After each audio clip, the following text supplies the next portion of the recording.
Good morning, everyone. My name is Dr. Miller, and the SCP we're going to be studying today is SCP-191. Object Class: Safe. Special Containment Procedures. SCP-191 is currently housed in a 6 meter by 6 meter room at Site-17. To date, SCP-191 has not made any requests for furnishings or entertainment. Current furnishings include one wooden frame futon with a 15 centimeter pad and standard cotton bedsheets and blankets. All sheets are to be sterilized each morning according to standard procedures. The futon pad itself will be replaced every 6 months, and the old pad discarded through incineration. One standard 220 volt Type G power outlet with an emergency cutoff box. Fuse circuit breaker and manual non-insulating guillotine located outside the cell. One standard hazardous waste disposal unit, liquid and solid waste. All drainage tubes shall lead directly into an incinerator unit. SCP-191 is to be dressed in loose, sleeveless garments made of 100% long staple cotton. Fresh clothing will be provided once daily, with used garments sterilized according to standard procedures. Bathing is to be done once every evening in a wash tub filled with a solution of water and baking soda. Feeding, in the form of a sterile saline solution supplemented with vitamins, minerals, antibiotics, and a mild anesthetic, shall be carried out twice a day via injection into a metallic tube located in the base of the neck. SCP-191 is capable of limited self-care, including draining waste and recharging internal batteries. A log shall be kept of power consumption and any unusual changes in power usage reported to supervising staff. Daily inspections for injury should be carried out after bathing. Should SCP-191 require medical care, refer to Documents 191 Alpha, Special Medical Needs, and 191 Alpha Supplemental, Repair of Non-Biological Components, before administering care. At least 2 armed guards are to be present in the room at any time that personnel have had contact with SCP-191, although a translucent screen may be utilized for privacy purposes. Standard anti-computer countermeasures are ineffective, as SCP-191's components have been hardened against electromagnetic pulse, EMP. Description: SCP-191 is a female human child, approximately 9 years old. It is believed to have been a test subject of several experimental surgeries performed by the late Dr. See below. 1. 80% of the left half of the face and skull have been removed, with the eye and ear replaced by a complex transceiver system that allows it to receive and transmit not only visual and auditory input, but a wider spectrum of electromagnetic radiation ranging from low-frequency radio to high-energy gamma rays. The lower jaw, teeth, and larynx have been removed and replaced with. The esophagus has been rerouted to an artificial orifice at the back of the neck, feeding tube, and the trachea rerouted directly to an air filtration device. Due to these alterations, SCP-191 is incapable of speech, although it has been reported occasionally vocalizing distress through rapid respiration. Number 2. An input-output device has been placed into the right forearm, replacing the radius and ulna bones. The device contains interfaces for a variety of modern and obsolete formats, including USB, Ethernet, Firewire, and DIN 8-pin, as well as 7 other interfaces corresponding to no known formats. The device can be accessed by pulling back the skin over the right arm like a shirt sleeve. Number 3. A 24-core processor array has been implanted in the brain, which translates input from all artificial components, essentially allowing SCP-191 to read and write computer data without the use of an external interface. Internal communication is carried out through fiber optic cables implanted through the glial cells and the entire nervous system. Damage to the brainstem and cerebellum due to the implantation procedure has severely damaged SCP-191's motor skills. Number 4. The right hand and right foreleg have been replaced with artificial components, consisting primarily of steel, carbon fiber, and an unknown polymer-like substance. The exposed areas of tissue are susceptible to injury and infection. Due to damage to the spinothalamic tract, SCP-191 has reduced pain and temperature sensitivity in its limbs. Reconstructive surgery by Dr. was able to provide some relief, but regular doses of antibiotics and analgesics are still required. Number 5. Number 6. The lungs, heart, and major blood vessels have been replaced with mechanical analogs. It has been determined that this system would allow SCP-191's bodily systems to be restarted after death, and may have actually... Number 7. The digestive system has been completely reconfigured to the point where regular food intake is both unnecessary and dangerous. Waste is now disposed of via a drainage system located in the lower back and consists of a thick, dark gray viscous slime consisting primarily... Number 8. The reproductive organs, uterus, ovaries, etc., have been removed and replaced with... According to notes, this was done to provide extra space by removing all non-vital components. Hormone therapy has been proposed to counteract the long-term effects of the missing glands. This proposal is under review pending analysis of possible complications due... Number 9.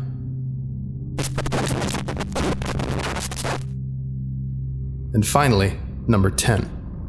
At least 15 other alterations of unknown purpose.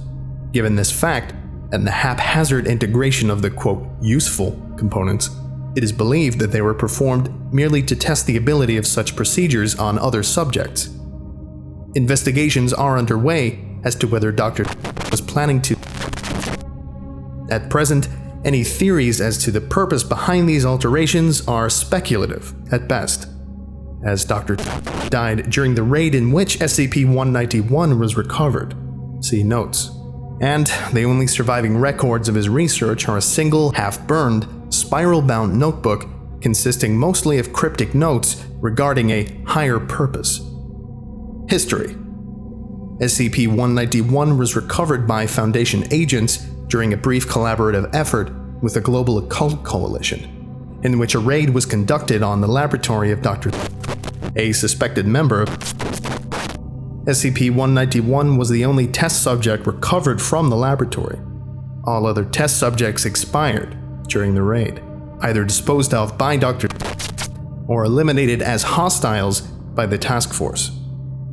Preliminary assessment concluded that full reconstruction was impossible, that the components introduced were too technologically advanced to risk becoming widely known, and that it could be a source of valuable data regarding if kept alive. Subject was classified as SCP-191 and moved to Site on.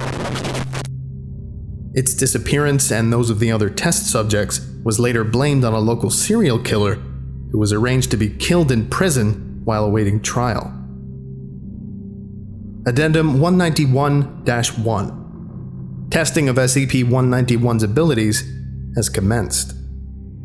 Note: this is a test log for exploring the capabilities of SCP-191. Please remember that SCP-191 is a research tool and not an entertainment center.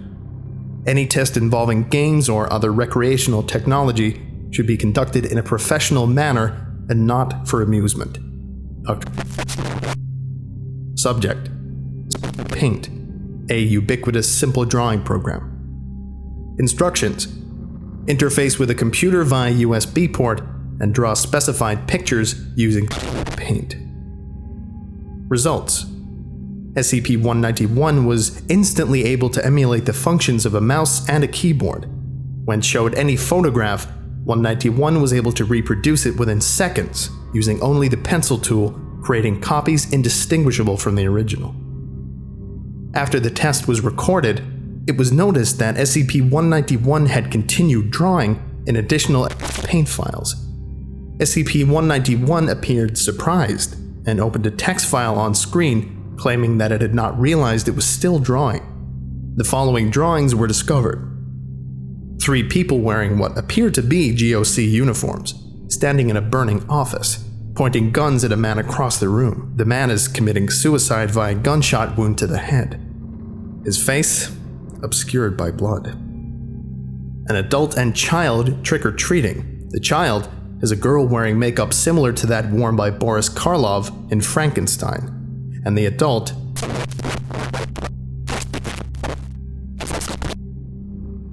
Next test. Subject: the video game. Instructions: attempt to emulate the functions of a Wiimote and play a video game. Result: test began poorly, as SCP-191's impaired motor skills caused it to snap the disc in two before it could place it in the console. SCP-191 became distressed. It then stared at the disc, and the red light from its eye changed to green for a moment. When Dr. returned with a fresh disc, less than 2 minutes had passed, the game was already running on the machine. Dr. inquired as to how that had happened, and a message appeared on the screen saying, "I looked at the ones and zeros, and I loaded those in. I'm sorry, I know I'm not supposed to do it this way, but I didn't want you to waste a disc. Please don't be angry." SCP-191 still seemed fearful of reprimand, even after being reassured that it was doing excellently. SCP-191 made a perfect run-through of the game, despite the fact that it did not make any physical movements consistent with the Wii controls. And the last test. Subject: a well-known video effects program. A 40-second video file from a security camera located in the employee cafeteria. Instructions: perform a series of video enhancement techniques used by forensic detectives on the popular television drama, techniques that cannot actually be done in reality. Number 1.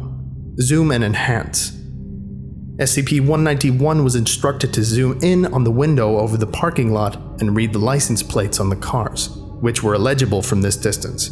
The actual license plates had been photographed for reference. Number 2. Uncrop.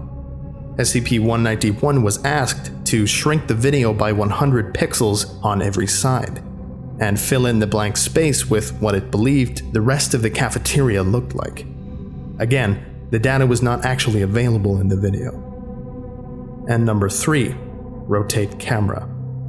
SCP-191 was informed of the exact location and angle of the other security camera in the cafeteria, and asked to render the scene as viewed from that angle, filling in the parts that the current camera did not see. The actual footage from the second camera was requisitioned and held for reference. Result: SCP-191 could not understand the instructions at first. Dr. had to provide a lengthy explanation and then stand behind SCP-191 and give it instructions one step at a time. It was several minutes before the test could even begin. However, once SCP-191 actually got started, the videos and frames were finished in less than 7 minutes, of which at least 3 were spent watching the rendering progress bar. Number 1. Zoom and enhance test. SCP-191 successfully rendered close-ups of the license plates, complete with photorealistic scratches and dents. However, the plates were found not to match the license plates on the vehicles. SCP-191 typed, "The data wasn't there, so I had to guess." Number 2. Uncrop test. SCP-191 expanded the video canvas and filling in what was in the blank space, rendering the extra image seamlessly. It did not match the actual cafeteria, but once again, the data was not in the video file, and SCP-191 had been forced to guess. Number 3. Rotate camera test. The generated video matched the angle of the second camera perfectly, and almost everything visible from the angle of C1 matched the scene in C2 very closely. As before, places not visible were very different. One table only visible in C2 that had been seating was now, in the generated video, seating Dr. and Agent. the attending doctor and agents supervising SCP-191, eating lunch and talking. Although there were many visual differences between the original videos and SCP-191's copies, many on-site personnel were unable to determine which ones were the forgeries. Psychological analysis by Dr. Glass. SCP-191 has responded fairly well to containment. It is completely docile and cooperative, and when not being interacted with, it spends most of its time sitting or curled up in a fetal position. This may be a sign of distress, but is more likely for physical comfort, as normal body movements and postures are difficult. Mental acuity is questionable. Although capable of rapid data analysis and communications, when physically linked to a computer system, it seems unable to follow conversations with human beings unless the conversant speaks slowly and uses simple words. Complex tasks are also impossible unless it is guided at every step. Its mood seems consistent, though somewhat inscrutable. It continually affects melancholy and will not make eye contact unless asked to, and any attempts to induce a cheerful or humorous mood have proven fruitless. However, it shows no signs of ongoing mental distress and claims through a computer interface that it is feeling well. To date, SCP-191 has not requested access to or any information about any acquaintance it had before its abduction. Okay, I think that about does it for today. Thank you all for listening, if indeed you still are, and you are all dismissed. Goodbye.